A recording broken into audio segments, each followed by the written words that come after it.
குழலி நடுவில் கொஞ்சம் நாளாக வந்து காணவே காணாம் பாண்டியன் ஷோ சீரியல். ஆனால் இப்போ குழலி திருப்பி வந்துட்டு போக கதையில் இன்னும் கொஞ்சம் சூடு பிடிக்குது. அவங்க சில வேலைகள்லாம் வந்து பார்க்குறாங்க. அவங்க பேசுகிற விதம், அவங்கெல்லாம் அதட்டுற விதத்தில் கொஞ்சம் தங்கமயிலுக்கு பயம் ரொம்ப வர ஆரம்பிக்குது.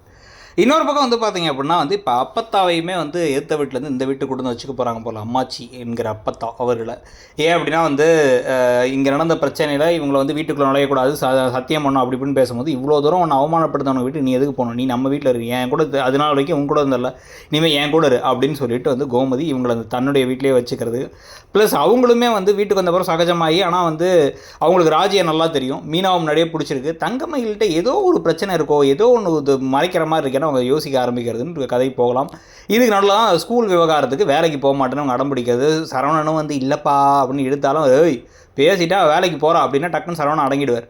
ஆனால் இப்போ வேலைக்கு போகலங்கிறதுக்கு இப்போ காரணத்தை சொல்லணும். அப்போ இப்போ வந்து வேறு வழி இல்லாமல் ராஜிக்கிட்ட மீனா கிட்டக்க எப்படி நகை வந்து போலி நகையோ அதே மாதிரி என்னோடய படிப்பும் போலி படிப்பு தான், நான் படிக்கவே இல்லைங்கிறத சொல்லி இவங்களையும் அவங்களுடைய பொய்க்கு ஒரு கூட வந்து ஒரு உடந்தையாக சேர்த்துக்கிட்டு சரி எனக்கு கொஞ்சம் ஹெல்ப் பண்ணுங்கள், ஏதாச்சும் ஒன்று பண்ணி என்னை போக விடாமல் செய்யுங்கன்னு சொல்ல இவங்க எத்தனை பொய்கள் வரைக்கும் தங்கமயில் சொல்லியிருக்காங்கன்னு தெரிஞ்சு ராஜி மீனாவும் அமைதியாக இருக்க போகிறாங்க. ஏன்னா ஒரு கட்டத்துக்கு மேலே ராஜி மீனாவுக்கு மேலே அமைதியாக இருந்தால் அவங்க தலையில் தான் வந்து வெடிய போகுது. ஸோ அதில் என்னென்ன பிரச்சனைகள் வரப்போகுது, இல்லை வேலைக்கு போனதுக்கப்புறமா வந்து மயில் மாட்டிக்க போகிறாங்களா, இதுக்கு நடுவில் ராஜி அண்ட் கதிருடைய கல்யாணம் எப்படி நடந்துச்சு, இதில் மீனா கோமதியோட பங்கு என்னங்கிறது வேறு தெரிய வரப்போதான்னு பல திருப்பங்கள் எடுத்து நடக்க போகுது.